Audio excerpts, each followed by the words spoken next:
He sets the coins on the table and turns away like he does not want to see what they mean. She stands in the doorway, one hand on the frame, the other tight around a small cloth bag. Cold air sneaks in at her back. The door stays half open. He does not invite. She does not step in. The cabin smells of whiskey and firewood. She smells of soap that tried to cover cheaper perfume. The silence feels heavier than the work she was hired to do. "You can start," he says. "Start where?"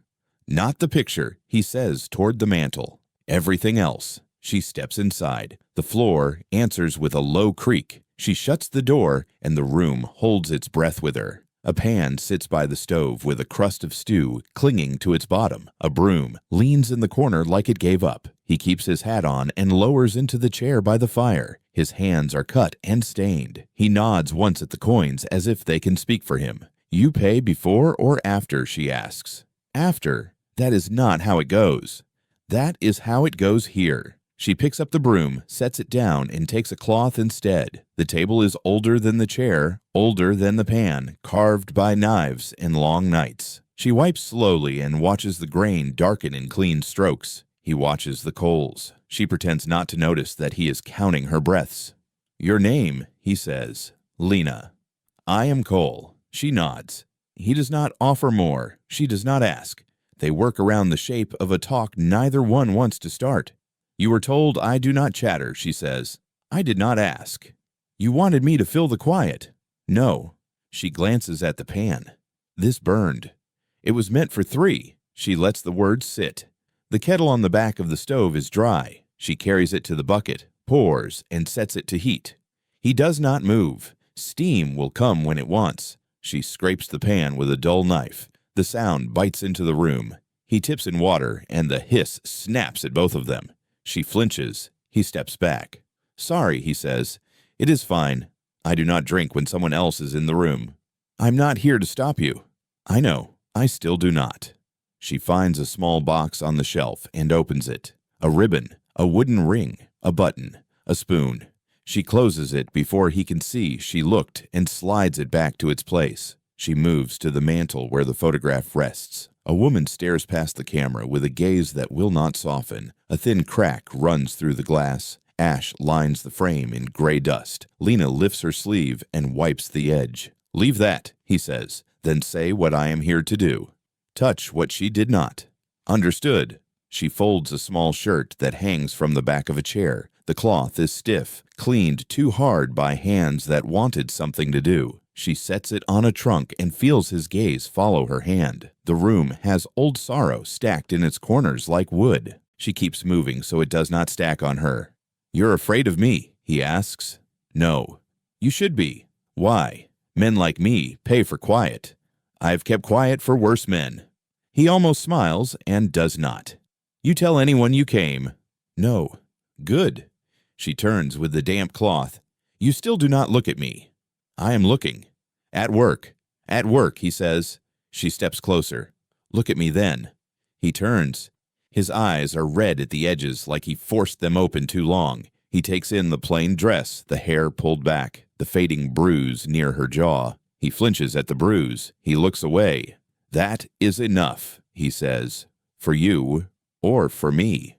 For tonight." She wrings the cloth over a bowl. The water runs brown. She hates that he saw it. She hates the part of her that will always wait for a question that does not come.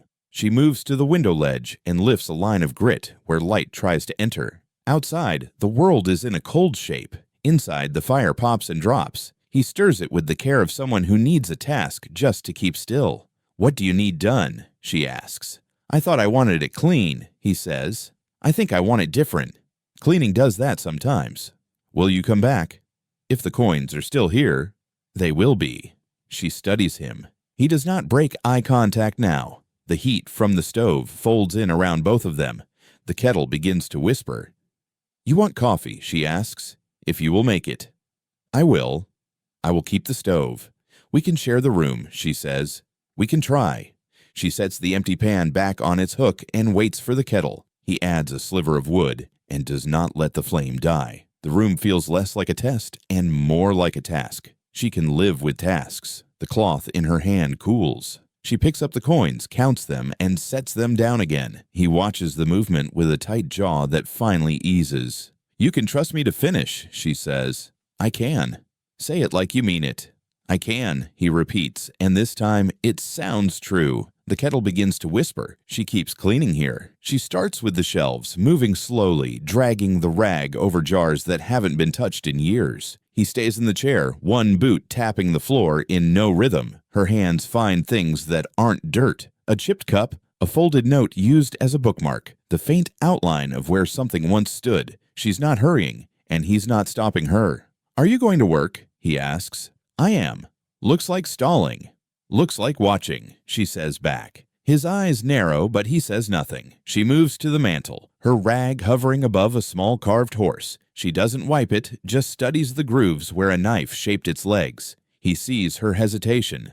"Go on," he says. "You made this?" "My brother did. When we were boys." She sets it down carefully, then moves to a stack of tins. The cloth circles the lids, brushing away dust in lazy arcs. Every few minutes, her gaze drifts to the trunk in the corner, the one with the leather straps. "You can open it," he says without looking at her. She crouches, unbuckles the straps, and lifts the lid. Baby clothes, neatly folded, the fabric thin from washing. A small rattle lies on top, its paint chipped away. She lifts it, holds it in her palm, and sets it back without a sound. "You got a baby?" "I did." Her head tilts slightly. "Where is—" "Gone," he says, flat and final.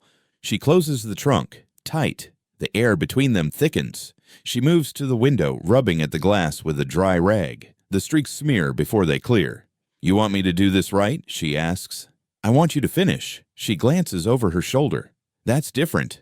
His jaw shifts. He leans forward, elbows on his knees. "Have you ever cleaned a place you didn't want to be in?" "Plenty." "What's the trick?" "Pretend it's yours," she says, "but not for long." He nods once. She returns to the shelves, passing the rag over a row of bottles. Her fingers linger on one, the glass cloudy. She pulls it halfway out, then stops. "You can look," he says again. She shakes her head. "I've seen enough." They stay quiet for a while. Only the sound of cloth against wood fills the space. She moves slower than before, her steps soft on the floorboards. He doesn't move from the chair. His eyes follow, not with suspicion anymore, but with something else he's not naming. "Do you ever think about staying somewhere?" he asks suddenly. "No." "Why not?" "Places don't keep people like me." He studies her. "Maybe they do if you stop moving." She folds the rag over her hand. "You think you know me?" "I know the way you hold that rattle meant something." She turns back to the trunk. "I didn't hold it for me." He leans back, the chair groaning under his weight. "Then who?" She doesn't answer. Instead, she takes the broom, sweeps the corner near the stove, and gathers a small pile of dust and leaves. She scoops it into a pan and carries it to the door. "Where's your bin?" she asks. "Out back." She pauses, hand on the latch. "You gonna watch me go?" "Do you want me to?" "I don't care." She steps outside, dumps the dust into the wind, and lingers for a moment in the cold air before coming back in. He's still in the chair, same position, same expression. "You don't do much," she says. "I do what needs doing." "Must not be much then." A faint smile threatens his face, but it doesn't stay. She goes back to the table, rubbing the same spot she started on in the morning. "You keep wiping that," he says. "Some stains don't lift," she replies. Their eyes meet, and neither looks away first. The room feels smaller now, the air warmer from the stove, but neither moves closer. "You're not done," he says finally. "Neither are you," she answers. The rag drops to the table. She stands there, waiting for him to tell her what's next. He doesn't. The silence stretches until it feels like its own kind of work. "Tomorrow," he says at last. She nods, picks up her bag, and moves to the door. Her hand rests on the frame like it did when she first came in. "Are you coming back?" he asks. "Depends." "On what?" "If you leave the money where I can see it." He nods once. She opens the door, steps into the cold, and leaves it ajar. He doesn't close it right away, as if letting the air follow her out. The cry comes sharp, high, and sudden, cutting through the quiet like glass breaking. Lena stops mid-wipe, the rag pressed flat against the table. Her eyes flick toward the narrow hallway. Cole doesn't move at first. When he does, it's slow, Like the sound caught him off guard. She's already stepping past him. "In there?" she asks. He nods once. "Back room." The hallway smells different. Softer, milk and blankets instead of smoke and wood. She pushes the door open without knocking. The baby is in a crib that looks too big, fists flailing, cheeks red from the effort of crying. "Hey now," she murmurs, scooping the child up with practiced arms. The wail stutters. She rocks gently, pressing the tiny head under her chin. "It's all right." Cole appears in the doorway, leaning on the frame. "You don't have to—" "I know how to hold a baby," she says. "That's not—" "Shh," she cuts in, eyes on the child. "You'll scare him more."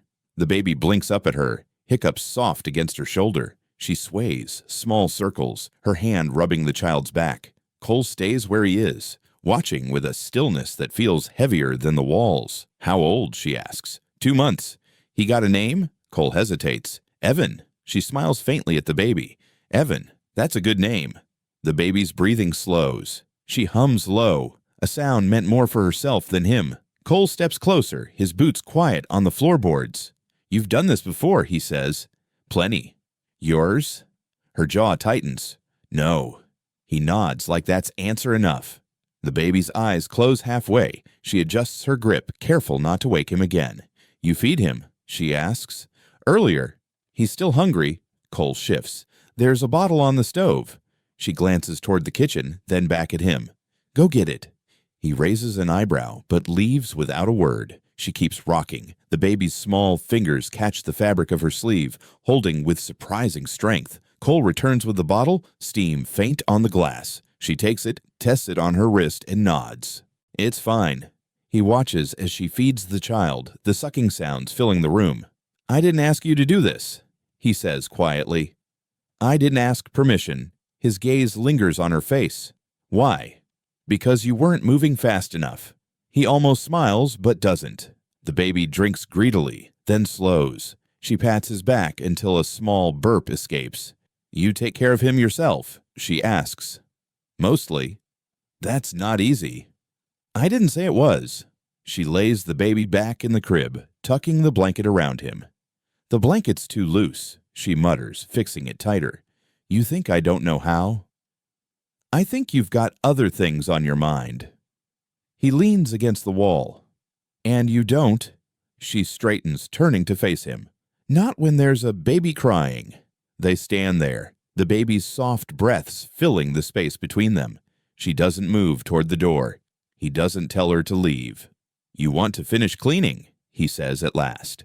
"Not yet." "Are you planning to stay here all night?" "If I have to." He studies her for a long moment. "You don't scare easily." "Neither do you." He gestures toward the kitchen. "Come on then. Coffee's still warm." She follows him back, but her eyes keep flicking toward the hallway. He notices. "You always like this?" he asks. "Like what?" "Taking over." "I call it helping."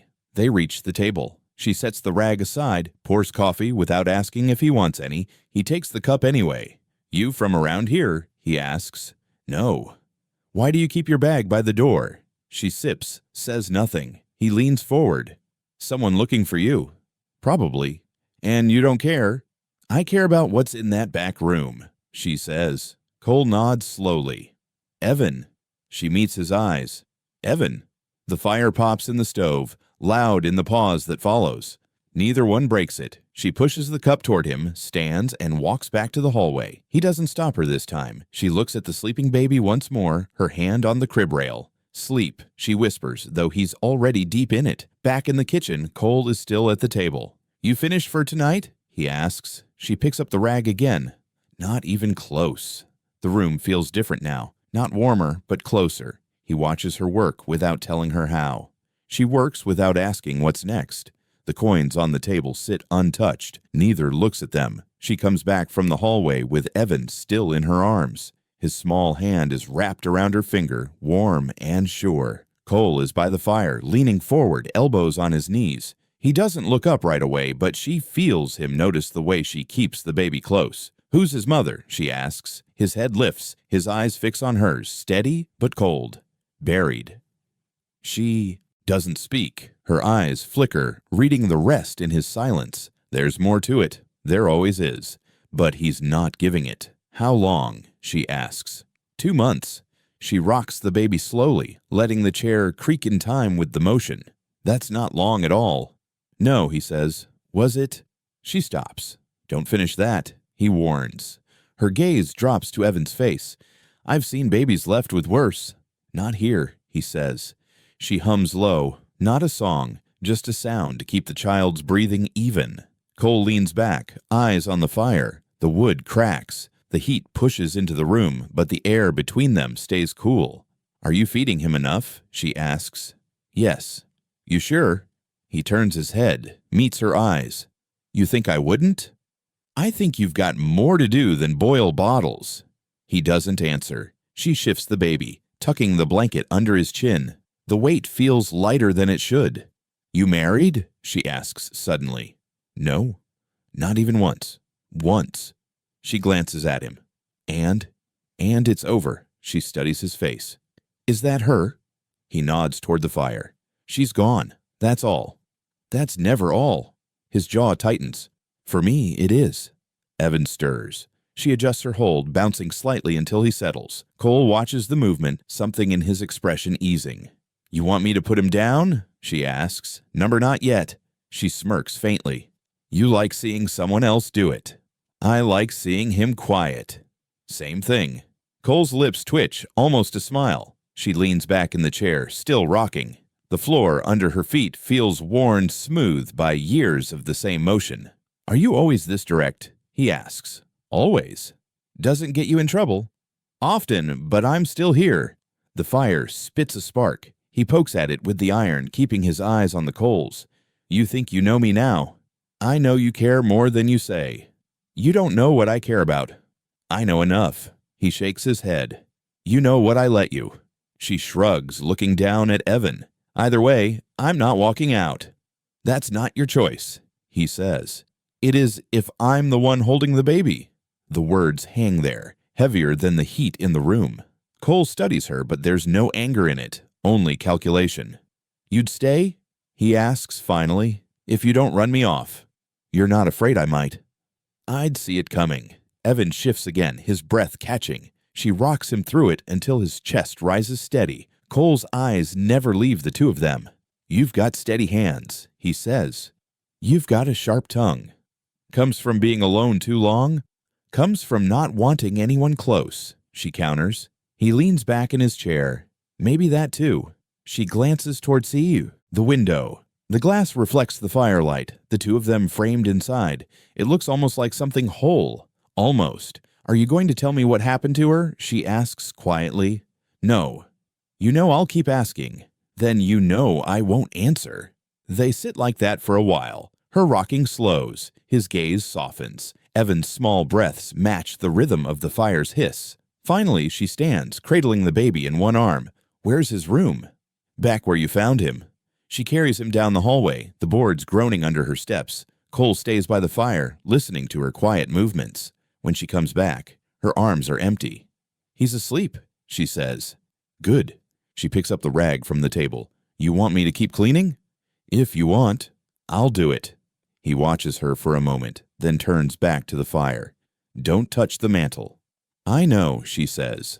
The cloth moves in slow circles, dust lifting in the warm light. Neither speaks again, but the room feels less sharp now, like something in it shifted without either of them saying so. By the time she sets the rag down, the fire has burned low. The table is clean, the shelves dusted, the floor swept. He says nothing about the work. He says nothing about her still standing in the room. You done? He asks. For now. Are you going? No. He glances at the door. Storm's coming. I know. The wind pushes faint against the window. He doesn't reach for his coat. She doesn't reach for her bag. The quiet between them stretches until he finally moves toward the stove. There's stew left, he says. How old? Made it yesterday. She steps closer, lifting the lid. It still smells good. He ladles it into 2 chipped bowls. She sits without asking where. They eat in small bites, the sound of spoons against ceramic filling the space. Do you cook much? She asks. When I have to. She nods. Not bad. Not a compliment I hear often. You don't cook for many people. No. They eat in silence for a while. The storm's edge rattles the cabin roof. She glances toward the hallway. He'll sleep through this.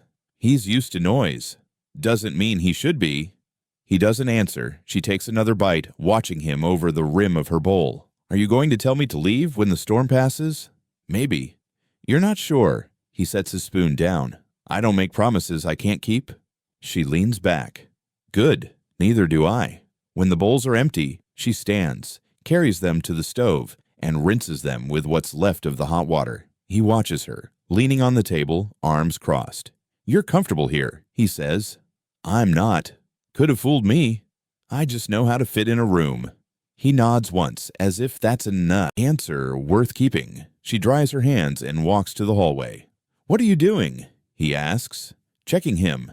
He's fine. She ignores him. The baby is sleeping, his tiny chest rising under the blanket. She tucks it tighter, folding it neat at the sides. Cole stands in the doorway, watching. You always do that? He asks. Always. Why? So they know someone cared enough to make sure. His eyes stay on her hands. Not everyone thinks like that. Not everyone should have a child. He says nothing. She steps back from the crib, brushing her hair from her face. You're staying? He asks again. Until the storm's done. You said that it could be days. It could. They walk back to the main room. The wind howls louder now, and the fire throws shadows against the walls. She sits near it, stretching her hands toward the heat. He takes the chair opposite her. You believe in luck? He asks suddenly. No. Me neither. They watch the fire for a while. The flames shift, licking the wood, dropping ash into the pan. You think people meet for a reason? He asks. Sometimes. This one of those times? She looks at him. Ask me when the storm's over. He smiles faintly, but it doesn't last. She studies his face in the firelight, the lines at his mouth, the tired set of his eyes. You're not as hard as you pretend, she says. You don't know that. I do. The wind slams against the door, shaking it on its hinges. He glances toward it, then back to her. You scared? He asks. No. You should be. Storms like this tear things apart. They also wash things clean. He watches her for a long moment, then stands to throw another log on the fire. She stays seated, her eyes following the sparks up the chimney. You want the bed or the chair? He asks. I'll take the chair. Easier to hear him if he wakes. He doesn't argue. She pulls a blanket from the back of the couch, wraps it around her shoulders, and settles in. He stands there for a moment, then nods. Wake me if you need anything, he says. I will. But she doesn't plan to. She sits in the dim light, listening to the wind and the baby's faint breathing down the hall. The cabin feels smaller, but safer than it did in the morning. She doesn't think about leaving. Not yet. The knock is heavy. 3 dull thuds that seem to push the air out of the room. Cole looks toward the door, jaw tight. Lena doesn't move from her place by the stove. The wind outside has calmed, but the cold comes in through the cracks, all the same. Expecting someone? She asks. No, he says. The knock comes again. Slower this time. Cole crosses the room, pulls the door open just enough. The sheriff fills the frame. Broad hat dripping, coat streaked with mud, boots heavier than the boards under them, his eyes cut past. Cole to Lena before a word is spoken. Cole, the sheriff says. Sheriff. Mind if I come in? Cole doesn't answer right away. Then he steps aside. The sheriff walks in like he owns the floor. Lena keeps her hands still at her sides, but her gaze meets his. You're working here now, the sheriff asks her. I am. Doing what? Cleaning.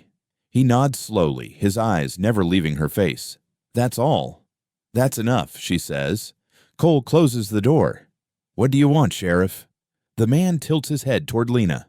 Just wondering how long she's been here. Not long, Cole says. Long enough to settle in. The sheriff remarks, glancing at her coat on the peg, her bag by the wall. She crosses her arms. You came all this way to count my days. The sheriff's mouth twitches. Came because I heard a name I recognized. From where? She asks. From trouble, he says plainly. Cole steps between them, his voice low. That's enough. I'll decide when it's enough, the sheriff replies, eyes sliding past him back to her. Are you planning to stay? I'm planning to finish my work, she says. Work's a good cover, the sheriff says. Her chin lifts. For what? You tell me. Cole's hand tightens on the back of a chair. If you've got charges, speak to them. If not, leave. The sheriff takes his time looking around the cabin, the swept floor, the baby blanket folded on the table, the fire burning steadily. Didn't know you were hiring help, Cole. I wasn't. Then how'd she get here? Lena answers before Cole can. Walk, same as anyone else. The sheriff studies her, eyes narrowing. You walk far? Far enough. Alone? Yes. He leans in a little. Women who walk alone in weather like this usually have someone chasing them. She doesn't blink. Not anymore.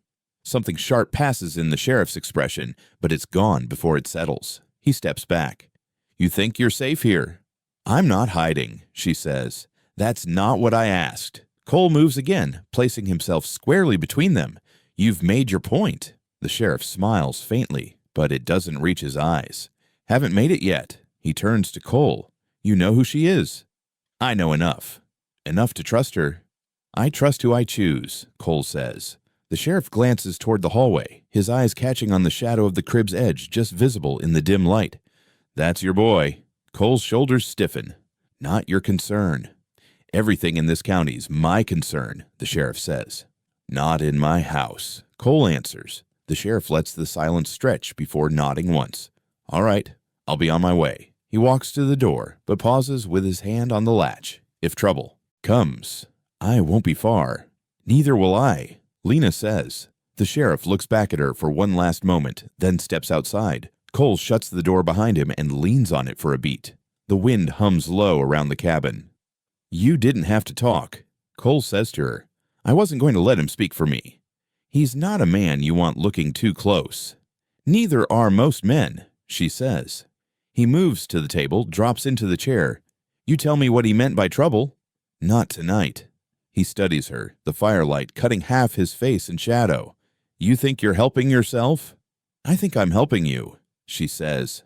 Cole doesn't answer. He just watches her as she takes the baby's blanket from the table and folds it tighter, her fingers pressing the edges flat. Outside, the sheriff's boots crunch against the frost until the sound fades completely. The door shuts hard behind the sheriff, rattling the glass in the small window. Cole stays by it for a moment, staring at the wood like he can see through it. Lena's back is to him, her hands busy with the rag on the table, though she hasn't wiped anything in a while. What was that? He asks, voice low.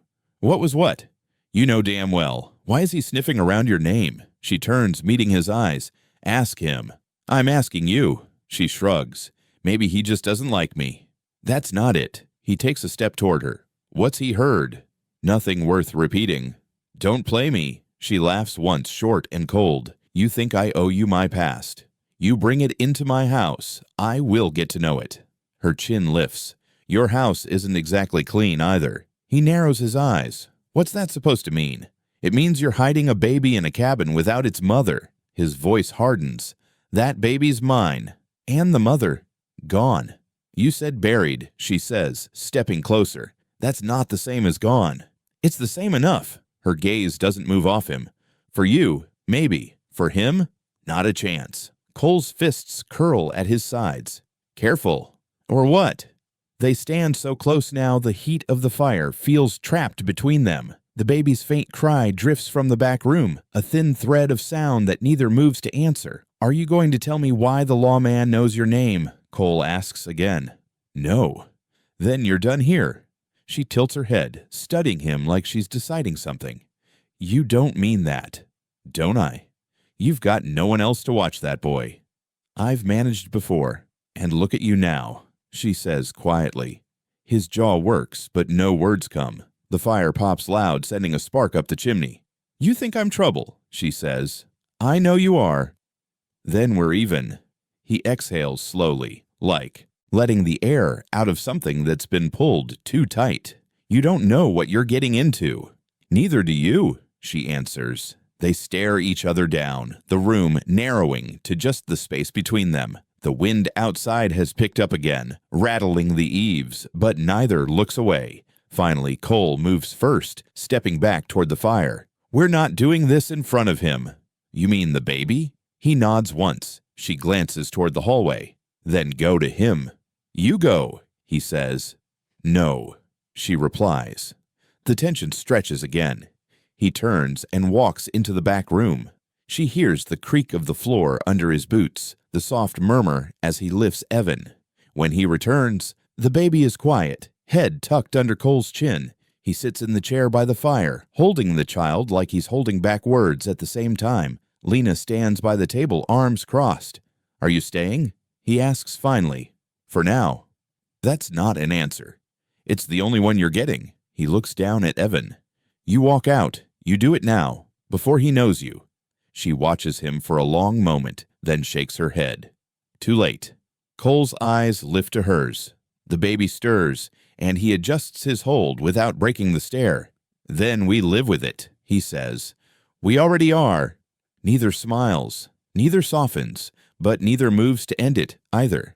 The fire burns steady. The storm shifts outside, and the air in the cabin holds both the fight and the strange, reluctant truce that follows. The fire had burned down to a steady glow, orange light spilling across the floor. Cole sat in his chair, shoulders forward, hands clasped. Lena sat opposite, legs crossed under the blanket she'd claimed earlier. Between them, the baby slept in a woven basket, tiny fists curled against his chest. Hours passed without words. The only sounds were the occasional pop from the logs and the slow, even breaths of the child. Lena's eyes stayed fixed on the flames, watching them shift and fall. Cole's gaze drifted between the baby and the woman sitting across from him. She thought about nights in the brothel when the lamps burned low and no one came. She remembered the smell of cheap whiskey and the sound of women whispering in the dark, trying not to be heard. The firelight now was warmer, cleaner, but it still brought those shadows back. Cole thought about the graveyard on the ridge, where the wind never seemed to stop.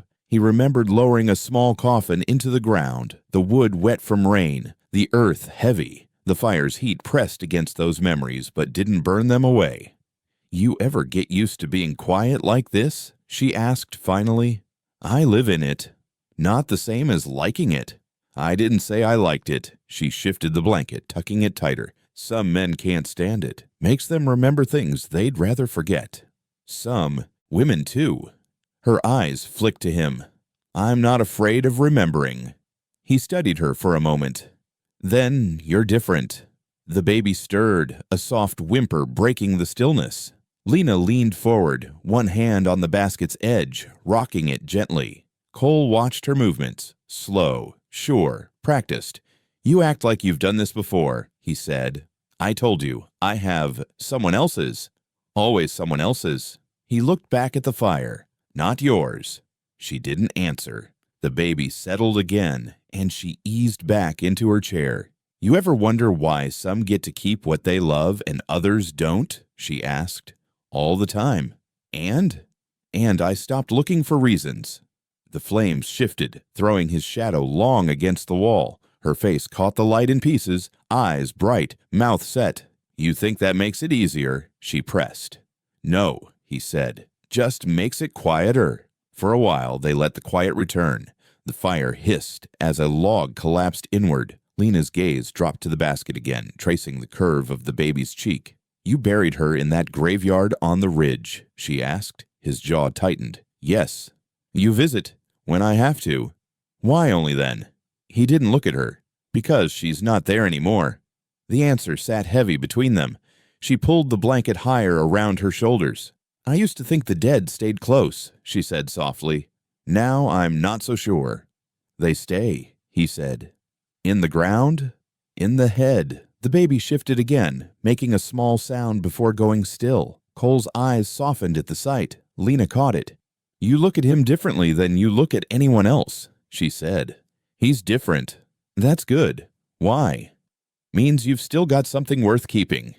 He turned toward her. "Do you?" She met his gaze evenly. "Maybe." The fire dimmed further, shadows creeping in from the corners of the room. She leaned forward, set another log on the embers, and watched the flames catch again. Cole's eyes followed the movement of her hands the way she didn't rush. "Are you planning to stay past the storm?" he asked. "I haven't decided." "You think I want you to." "I think you haven't told me not to." He gave a short nod. "Fair." They both looked at the baby then, lying in the glow between them. His breaths were steady, untroubled. "You keep him close," she said. "Always." "That's how you lose less." That's how you lose harder, he corrected. Her lips pressed together. She knew he was right. The room grew warmer, with the new log burning strong. The wind outside had dropped, leaving the fire's voice as the only one. You ever think this is all there is? She asked quietly. Sometimes. And that's enough. It has to be.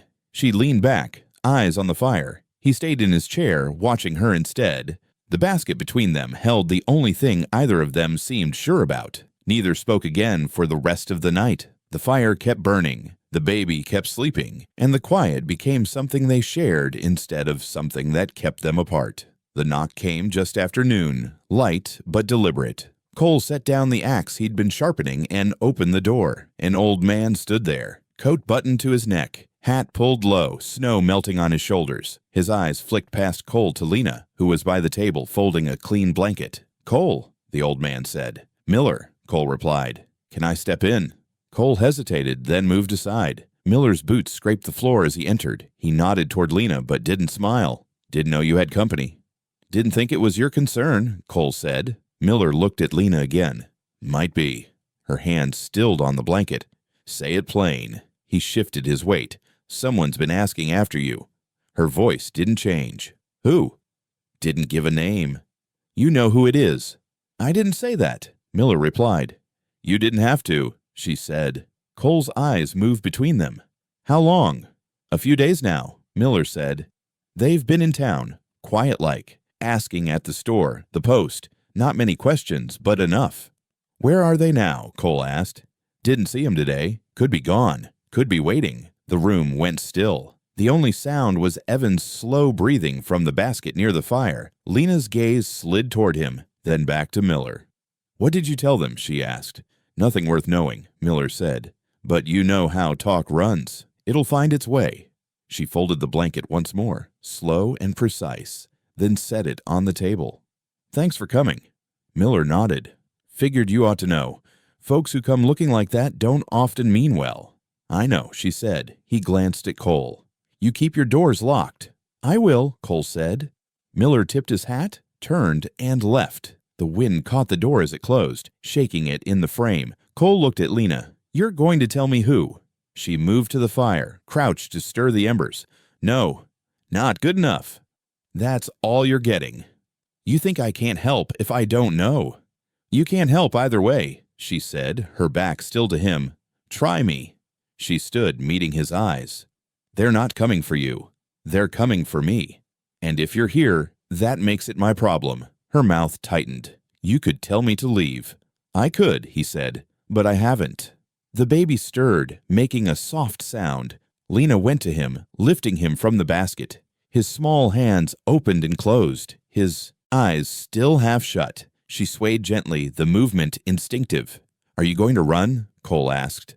"No." "Then you're planning to stay with that trouble right on your heels." "I'm planning to keep him safe," she said, nodding toward Evan.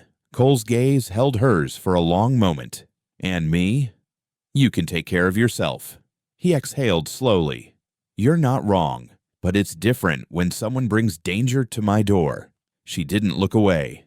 "Danger was already here. You just called it by another name." The fire popped, scattering sparks. She turned slightly, humming under her breath to calm the baby. His breathing settled again, small and even against her shoulder. Cole stepped closer. "What happens if they find you?" Her voice dropped. "They won't leave empty-handed." He studied her face, the hard set of her jaw, the way her hand stayed steady on the child. "You've had to run before," he said. "Plenty." "And it didn't work." "It worked enough," she replied. They stood there, the space between them charged and still. Outside, the wind dragged across the roof in long, low groans. Finally, Cole moved to the door, sliding the bolt into place. "No one comes in without me knowing." She nodded, still rocking the baby. "Good. Tomorrow we will make sure this place is harder to reach." "You think they'll come that soon?" "I think if they're looking, they'll keep looking." Her arms tightened slightly around Evan. "Then we make it harder for them to take anything from here." Cole met her eyes. "That we can agree on." The baby sighed in his sleep. The fire burned low, but the room felt warmer in a different way. Not safer, but certain. Neither said it out loud, but both knew the same thing now. Her staying wasn't just an awkward arrangement anymore. It was a line drawn, and there was no going back. Cole was by the door when he said it, leaning against the frame like the words cost him nothing. "You can go tonight." Lena was by the table folding one of the baby's shirts. "Go where?" "Anywhere that isn't here." She kept folding. "Why?" "You've got someone looking for you. I'm not in the business of holding people against their will." She set the shirt down. "What do you think this is?"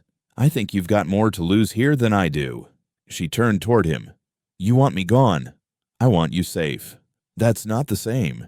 He straightened. "It is to me." She shook her head. I leave him."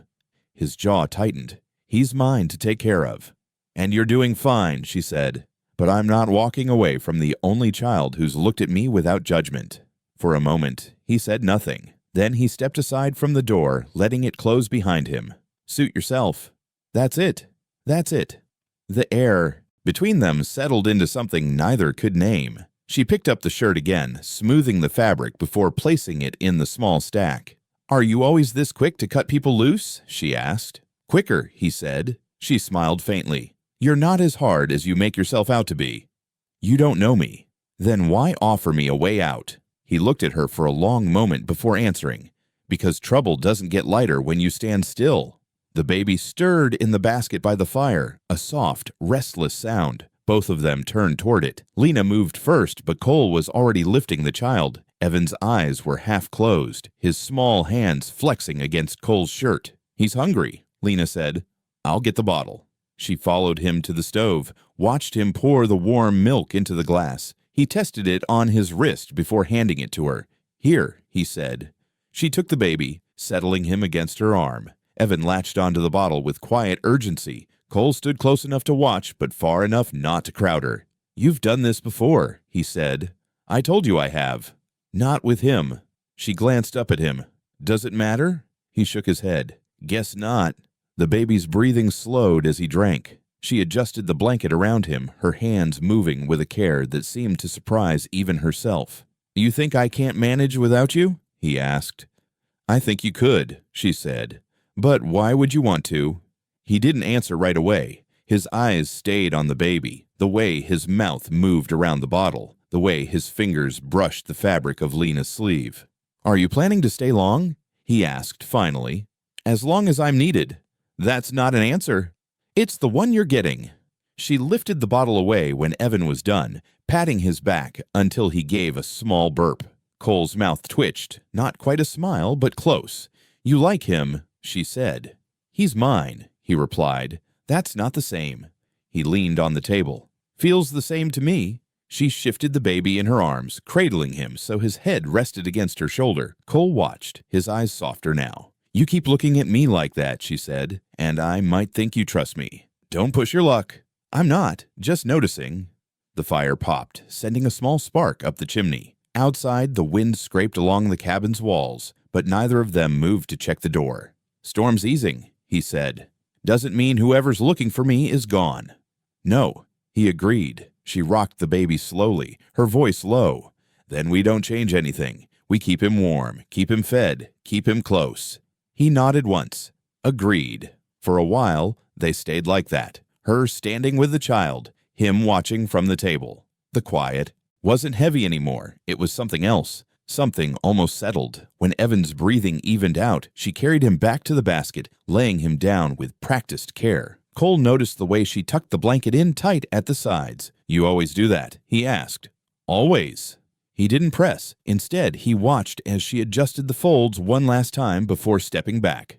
"First brick," he murmured. "What?" "Nothing," he said, turning back to the fire. But she'd heard it. And she didn't forget. It happened on a gray morning, the kind where the clouds sat low and close, pressing the world into something smaller. The air felt heavy, as though even sound would have to work harder to move through it. The man who came to marry them carried a Bible wrapped in oilcloth and wore a coat that had seen better years. He didn't take off his hat when Cole opened the door, just stepped inside with a nod, first to Cole, then to Lena. "You ready?" the man asked. Cole's answer was short. "Yes." Lena was near the table, hands folded at her waist. "I'm here," she said, and it was all she offered. From the back room came the faint sound of the baby's breathing, followed by a restless rustle in the cradle. The man set the Bible down, unwrapping it carefully. "This won't take long," he said. Cole looked at Lena. "Are you sure about this?" She met his eyes. "If I wasn't, I wouldn't be standing here." He gave a single nod. Nothing more. The man began, his voice low and steady, the words well worn from years of use. There were no flowers, no rings, no neighbors looking on. Just the three of them in the cabin's main room, the fire murmuring in the stove, and the occasional soft sigh of the child in the next room. "Do you, Cole, take this woman?" "I do." "Do you, Lena, take this man?" "I do." It was as plain as that. The man reached into his coat pocket for a ledger, its corners bent and pages thin. Cole signed first, the pen scratching loud in the quiet, his handwriting strong and deliberate. Then Lena took it. Her grip on the pen was steady. Her name spelled out clearly, without flourish. From the back room came a single, sharp cry, the baby announcing his presence as the ink dried on the page. Both of them turned their heads toward the sound. Neither moved, but there was an unspoken pull in the way their bodies angled toward the cradle. "That's it," the man said, closing the Bible. "You're wed." Cole handed him a folded stack of bills. The man tucked them away without counting. "God keep you both," he said, then stepped out into the gray light, the door closing behind him without a creak. When the sound of his boots on the path faded, Cole and Lena stayed where they were. She stood on one side of the table, he on the other. The space between them felt different now, though the room hadn't changed. "You want to tell anyone?" he asked. "No." "Me neither." She took a slow breath. "Strange how quiet it is after." "Quiet's not always bad," he said. Her gaze shifted toward the back room. "We should check him." Cole stepped aside, letting her pass. She crossed the short hallway and leaned over the cradle. Evan's eyes were half closed, his fists curled against the blanket. She adjusted the fold at his side, tucking it tight the way she always did. "He's fine," she said when she returned. Cole poured coffee into 2 mugs. "You're sure about being here?" "You already know the answer," she said, taking the cup from him. They drank in silence for a moment, the steam rising between them. The fire hissed softly, a single log collapsing into ash. "Have you ever thought about a church wedding?" he asked. "No." "I did once," he said. She raised her eyes. "With her?" He nodded. "Never happened. Not like this anyway." "Do you regret it?" "I regret things I can't change. This isn't one of them." She gave him a small, knowing smile. "Good answer." The baby cried again, sharper this time. Lena set her mug down and went without hesitation. Cole listened to her quiet voice from the other room, the soft shushing, the sound of the blanket being adjusted again. When she came back, she had Evan in her arms. "I didn't want to be alone," she said. Cole's gaze lingered on them. "Neither do I." She sat near the fire, rocking the baby slowly, her voice low. "Then we agreed." He took the chair opposite. "You think he'll remember any of this?" "Number, but he'll feel it." "That's enough?" "For now," she said. They stayed like that, the 3 of them framed in the firelight, the Bible closed and forgotten on the table, the ledger signed and tucked away. There were no grand vows, no audience, but both of them knew exactly where the promise had been made, in the shared glance toward the cradle, in the way their hands were steady, in the decision neither would walk away from now. They stepped into the cabin together, the cold still clinging to their coats. Cole pushed the door shut with his shoulder, sliding the bolt into place. The coins that had once sat on the table were gone. The broom leaned against the wall, its bristles splayed from use, but neither of them looked at any of it. Her eyes went straight to the cradle. Evan lay inside, wrapped in the blanket she'd tucked tight that morning. His chest rose and fell in slow, steady breaths. She moved to him without speaking, crouching so her face was level with his. "You sleep like you've got no worries," she whispered. Cole hung his coat on the peg, watching her from across the room. "He doesn't know any yet." She reached in, lifting the baby carefully. He stirred but didn't cry, only opened his eyes for a moment before closing them again. She settled into the rocking chair, swaying gently. "You always hum that same tune," Cole said. She didn't look at him. "It's the only one I know that isn't tied to something bad." He nodded once, moving to sit opposite her. "What's it called?" "It doesn't have a name." "Everything's got a name." "Not this," she said. "It's just to keep him calm." They fell into silence.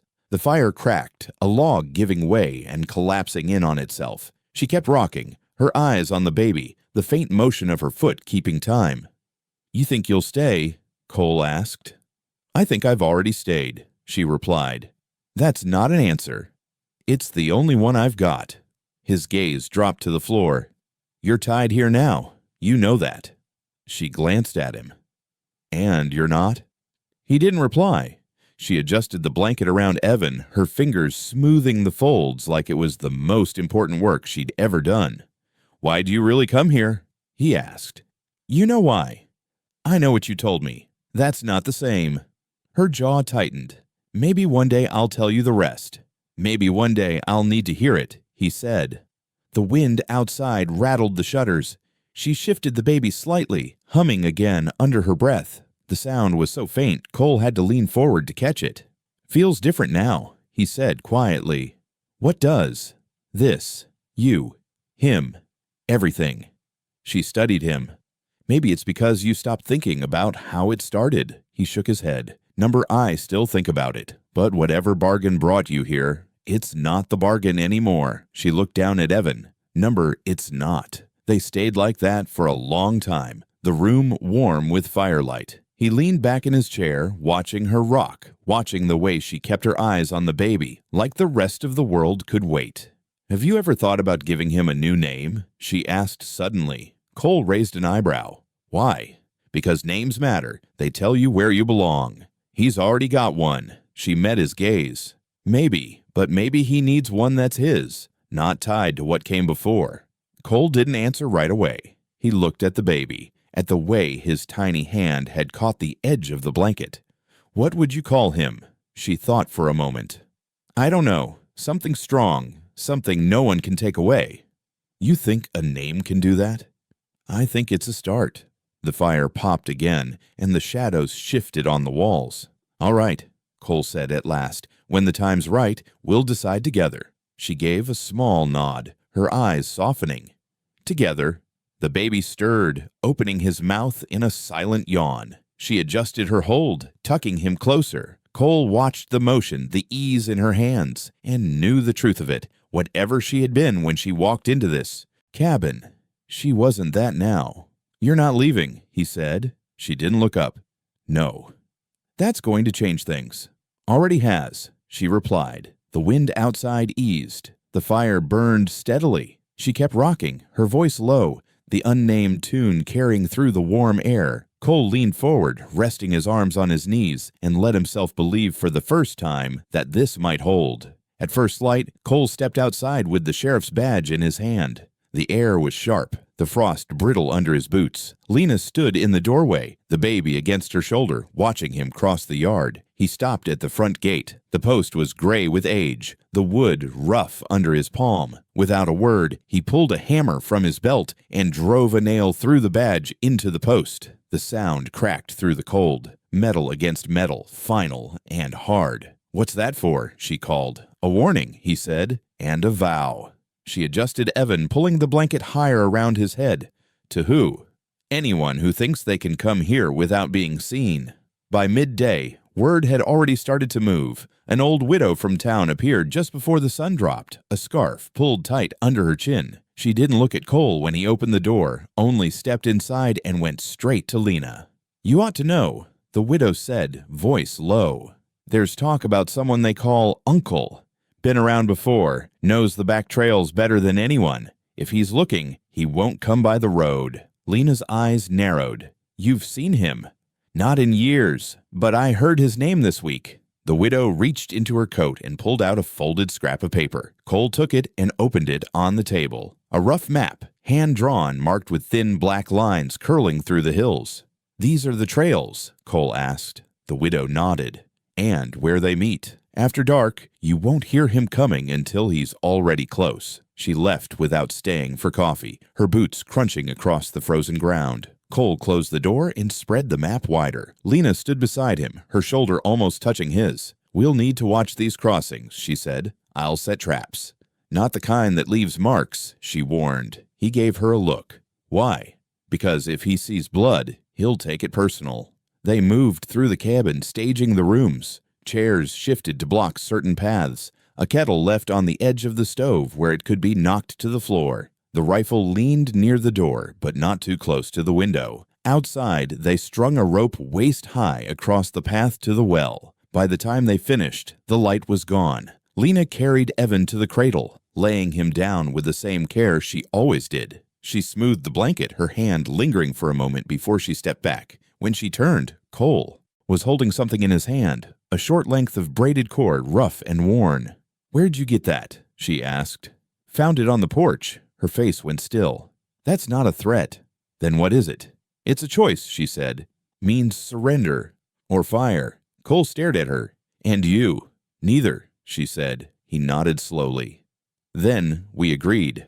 Outside, the wind shifted in the trees, carrying the sound of something moving beyond the fence line. Inside, they stood together in the narrow space between the cradle and the fire, the map on the table and the badge on the gate. The night was coming, and neither of them planned to run.